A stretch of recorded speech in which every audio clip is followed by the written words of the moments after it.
بڑا ہی پیارا مہینہ جسے اللہ کا مہینہ کہا گیا. اس مہینے کا احساس کرنا، اس مہینے کا احترام کرنا، اس مہینے کے لیے اپنے آپ کو گویا تیار کرنا، یہ اللہ کو کتنا مقبول ہے. آپ ایک واقعہ سنیں، اس سے آپ کو یہ بات مزید سمجھ آئے گی. شیخ طریقت، امیر اہل سنت، بانی دعوت اسلامی حضرت علامہ مولانا ابو بلال محمد الیاس عطار قادری دامت برکاتہ العالیہ اپنی مایا ناز تصنیف فیضان سنت کے جلد اول صفحہ 1355 پر ایک حکایت نقل فرماتے ہیں. منقول ہے کہ حضرت سیدنا عیسیٰ روح اللہ علی نبینا علیہ الصلوۃ والسلام کے دور کا واقعہ ہے کہ ایک شخص مدت سے کسی عورت پر عاشق تھا. ایک بار اس نے اپنی اس معشوقہ پر برے ارادے سے قابو پا لیا. اب لوگوں کی ہلچل اس نے دیکھی، اس نے اندازہ لگایا کہ لوگ آج رات چاند دیکھ رہے ہیں. اس نے اس عورت سے پوچھا کہ یہ لوگ کس مہینے کا چاند دیکھ رہے ہیں؟ اس نے کہا رجب کا. یاد رہے وہ نوجوان مسلمان نہیں تھا، غیر مسلم تھا.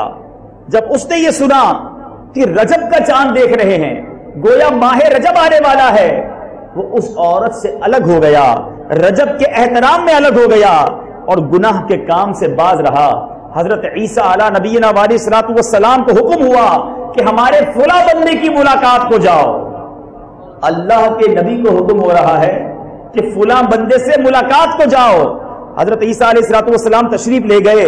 اللہ عز و جل کی طرف سے جو حکم ملا تھا وہ اسے سنایا کہ مجھے حکم ملا ہے تیری ملاقات کو آؤں.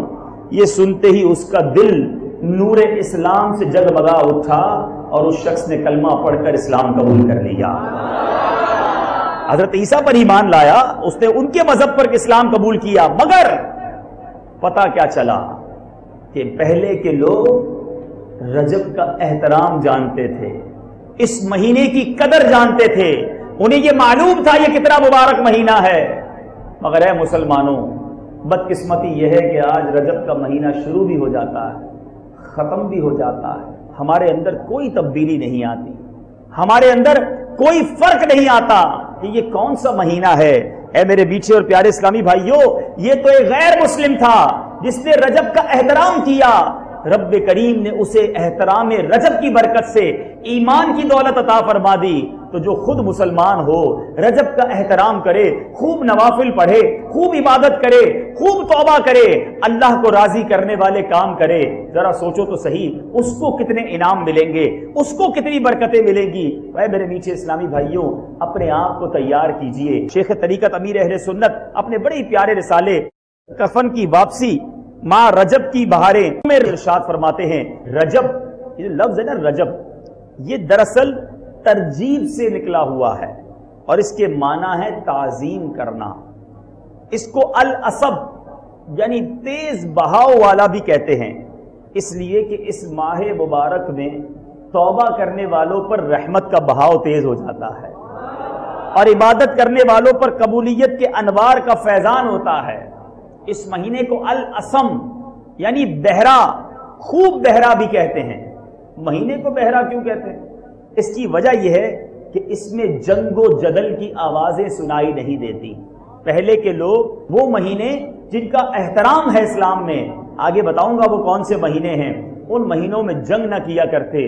تو رجب کے مہینے میں جنگ و جدل کی آواز نہ آتی، اس لیے اس کو بہرا کہا جاتا، اسے رجب بھی کہا جاتا ہے. اور اس کی وجہ یہ ہے کہ جنت کی ایک نہر ہے جس کا نام رجب ہے، جس کا پانی دودھ سے زیادہ سفید ہے، شہد سے زیادہ میٹھا ہے اور برف سے زیادہ ٹھنڈا ہے.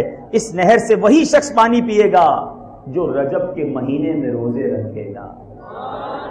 رجب میں روزے رکھنے والے کو جنت میں رجب نامی نہر سے پانی پلایا جائے گا. اے میرے میٹھے اور پیارے اسلامی بھائیوں، رجب المرجب بھی ان 4 مہینوں میں سے ہے. یاد رکھیں اسلام میں 4 مہینے ہیں جن کی حرمت و عظمت کا ذکر قرآن پاک میں موجود ہے. جیسا کہ سورہ توبہ آیت نمبر 36 میں ان مہینوں کی حرمت کے متعلق ارشاد ہوتا ہے. ترجمہ کنز الایمان، بے شک مہینوں کی گنتی اللہ کے نزدیک 12 مہینے ہے. اللہ کی کتاب میں جب سے اس نے آسمان و زمین بنائے ان میں سے 4 حرمت والے ہیں. یہ سیدھا دین ہے۔ یہ 4 حرمت والے مہینے کون سے ہیں؟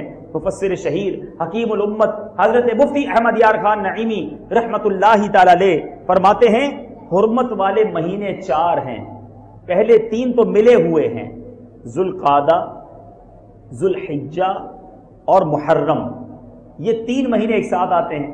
بقرعید سے پہلے والا مہینہ، یعنی یوں سمجھ لیں کہ بقرعید سے پہلے والا مہینہ، بقرعید والا مہینہ اور محرم، یہ 3 مہینے ہو گئے۔ اور فرمایا چوتھا رجب۔ یہ 4 مہینے قرآن میں جس کا تذکرہ یہ حرمت والے ہیں اور یہ اسلام سے پہلے بھی محترم مانے جاتے تھے۔ مزید فرماتے ہیں ان کا احترام اب بھی باقی ہے کہ ان میں عبادات کی جائیں، گناہ سے بچا جائے۔ اس سے معلوم ہوا کہ جب تمام مہینے اور دن، تمام جماعتیں درجے برابر نہیں تو پھر انسان آپس میں کیسے برابر ہو سکتے ہیں؟ اللہ والوں کا مرتبہ بلند ہوا کرتا ہے، اولیاء سے صحابہ کا مرتبہ بلند ہوا کرتا ہے، صحابہ سے رسل اور انبیاء کا مرتبہ بلند ہوتا ہے، اور ہمارے آقا کا مرتبہ سب سے بلند ہے۔ اعلیٰ حضرت فرماتے ہیں نا، خلق سے اولیاء، اولیاء سے رسل اور رسولوں سے اعلیٰ ہمارا نبی۔ اے میرے میٹھے اور پیارے اسلامی بھائیوں، یاد رہے قرآن مجید فرقان حمید میں اللہ تبارک و تعالیٰ ارشاد فرماتا ہے فَلَا تَظْلِمُوا فِيهِنَّ أَنفُسَكُمْ، ترجمہ کنز الایمان، تو ان مہینوں میں اپنی جان پر ظلم نہ کرو۔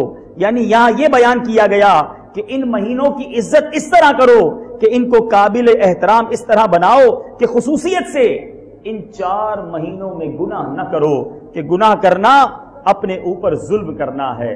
تو آؤ میرے میٹھے اور پیارے اسلامی بھائیوں، نیت کر لیں کہ اب گناہ نہیں کریں گے، اب عبادت کرنا زیادہ سے زیادہ شروع کر دیجئے۔ اور رجب، چونکہ آپ لوگ یہاں پر کھیتی باڑی کرتے ہیں، آپ کو بڑا اندازہ ہے کہ اگر کسی کو فصل کاٹنی ہے تو اس کو بیج پہلے ڈالنا پڑے گا، پہلے زمین نرم کرنی پڑے گی، پھر بیج ڈالنا ہوگا، اس کے بعد اس پر پانی دینا ہوگا، اس کے بعد اس کا خیال رکھنا ہوگا کیڑا نہ لگ جائے، اور پھر ٹائم پر، وقت پر فصل بھی کاٹنا ہوگا۔ کوئی ایسا کسان موجود ہے یہاں پر جو بغیر بیج ڈالے فصل اگا لیتا ہو؟ ایسا کوئی بھی نہیں ہوگا۔ بغیر بیج کے فصل کیسے اگے گی؟ اچھا بیج ڈالیں چاول کا اور تمنا کریں گندم اگ جائے، پھر بھی نہیں ہوگا۔ لوگ کیا کہیں گے؟ جو بیج ڈالو گے ویسی فصل کاٹو، ٹھیک ہے نا؟ امام صفوری رحمت اللہ تعالی علیہ بڑی پیاری بات فرماتے ہیں، فرماتے رجب جو ہے نا وہ عبادت کے بیج بونے کا مہینہ ہے، شعبان ان بیجوں پر آنسوؤں سے پانی ڈالنے کا مہینہ ہے، اور رمضان رحمت کی فصل کاٹنے کا مہینہ ہے۔ اب وہ شخص سوچے